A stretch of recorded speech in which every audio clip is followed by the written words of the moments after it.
আপনারা প্রেজেন্টেশনগুলো দেখেছেন এবং তার মধ্যে সবচেয়ে গুরুত্বপূর্ণ কোনটা আমি বলি, সবচেয়ে গুরুত্বপূর্ণ হচ্ছে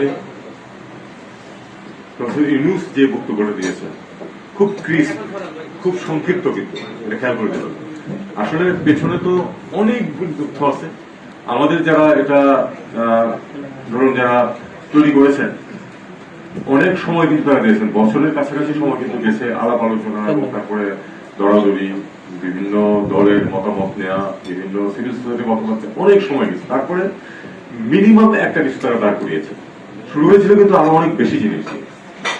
তারপরে সেটাতে কিন্তু ছোটখাটো পয়েন্ট অনেক আছে, কিন্তু আপনারা একটা জিনিস খেয়াল করুন, প্রফেসর ইউনূস যে বক্তব্য দিয়েছেন উনি কিন্তু খুব সংক্ষেপে কাটা কাটা কয়েকটা কথা বলে দিয়েছে যে যদি আপনারা ভোট দেন তাহলে এই হবে, এই হবে, এই হবে, এই হবে, এবং এই যে আগের যে পরিস্থিতি ছিল সেটাতে ফিরে যেতে পারবে না কেউ, সেটা পাতা দেওয়া যাবে। আমার মনে হয় এই কথাটা সবচেয়ে গুরুত্বপূর্ণ, কারণ মানুষ কিন্তু 100টা পয়েন্ট মনে রাখবে না ওই যখন তারা বা না বলবে।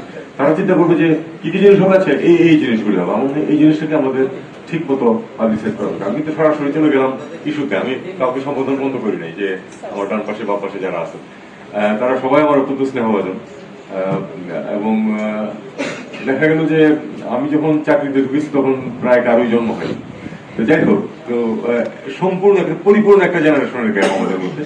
কিন্তু এই যে একটা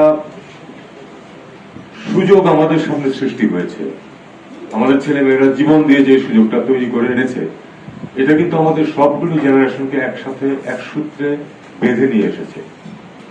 আমরা সবাই বুঝতে পারতেছি সব জেনারেশনে কিন্তু সাফার করেছে আগের যে ব্যবস্থা ছিল। আমি এর চেয়ে বেশি কিছু বলছি, ব্যবস্থাটা যেটা ছিল, যেটা আমরা 15-20 বছর ধরে যে ব্যবস্থার অধীনে ছিলাম, সেটা কিন্তু 17 বছর অন্তত পক্ষে সেটা কিন্তু সবাই সাফার করেছে, সব জেনারেশনের মানুষ, এবং প্রত্যেকেই সেটা থেকে মুক্তি চেয়েছে।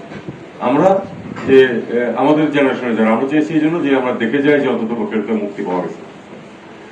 আমাদের পরের জেনারেশন যারা তারা তাদের জীবন তারা যে ধারণ করবে ওই সময় তার সামনে, সেখানে তারা চাইবে এবং চায় যে এর যে ভালো কিছু আসুক, পরিবর্তন আসুক।